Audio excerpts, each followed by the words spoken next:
2023년 3월 8일 사순 제2주간 수요일 제1독서 에레미야서 18장 18절에서 20절의 말씀입니다.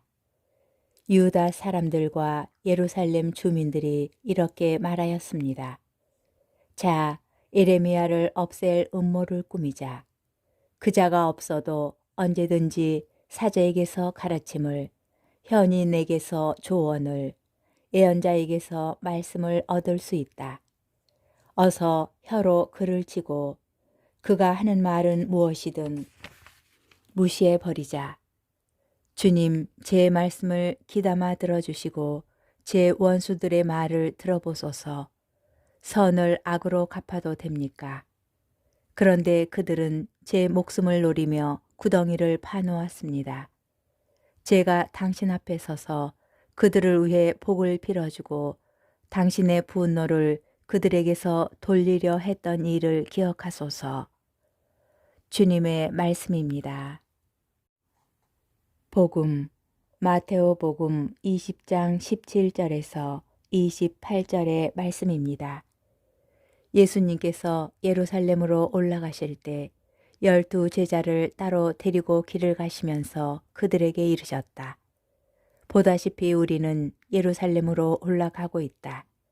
거기에서 사람의 아들은 수석 사제들과 율법 학자들에게 넘겨질 것이다.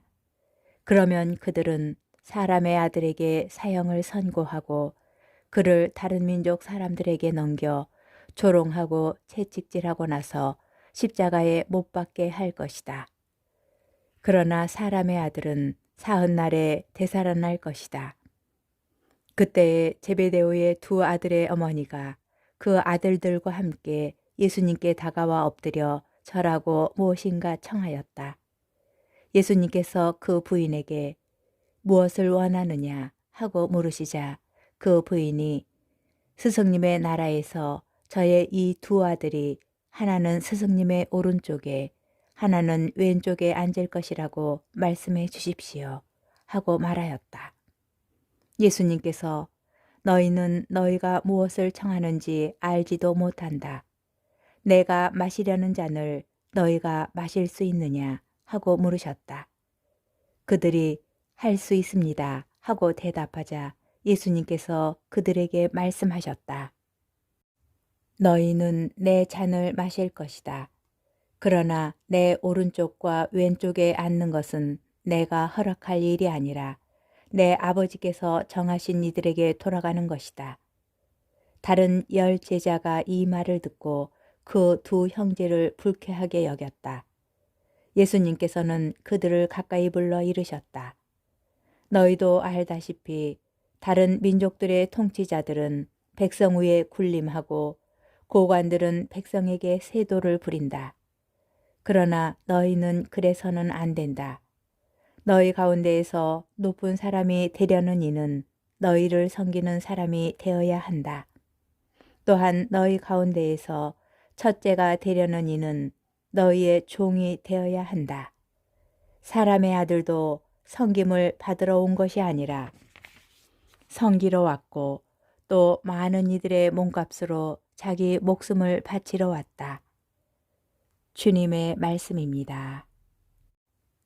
오늘의 묵상.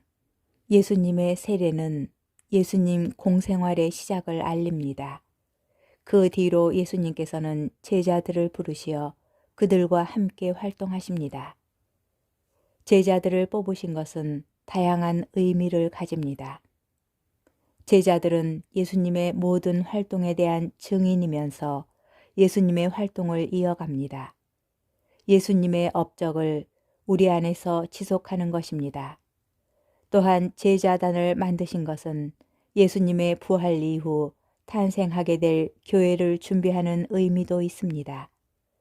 복음서는 자연스럽게 예수님의 활동을 전하면서 제자들의 모습도 전합니다. 그런데 제자들의 모습이 그리 훌륭해 보이지는 않습니다. 오늘 복음이 전하는 제베데오의 두 아들은 예수님께서 처음 부르셨던 4명의 제자에 속하는 야고보와 요한입니다. 야고보와 요한의 일화는 당시 예수님에 대한 일부의 견해를 소개해 준다고 할 수 있습니다.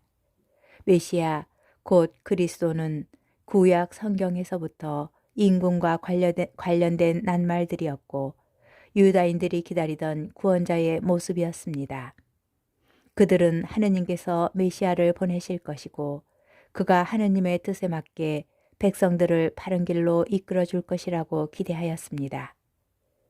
예수님을 메시아로 그리스도로 고백하는 이들 가운데에는 통치자의 구실을 기대하는 사람들도 있었습니다. 그러나 예수님의 말씀은 정치적인 메시아상과 거리가 멉니다. 너희 가운데에서 높은 사람이 되려는 이는 너희를 섬기는 사람이 되어야 한다. 세상의 방식과는 전혀 다른 하나님 나라의 모습입니다.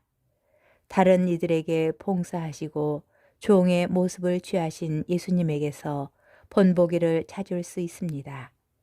그분께서는 세상이 기다리던 메시아는 아니셨지만 하느님의 마음에 드시는 외아드님이시자 그리스도이십니다.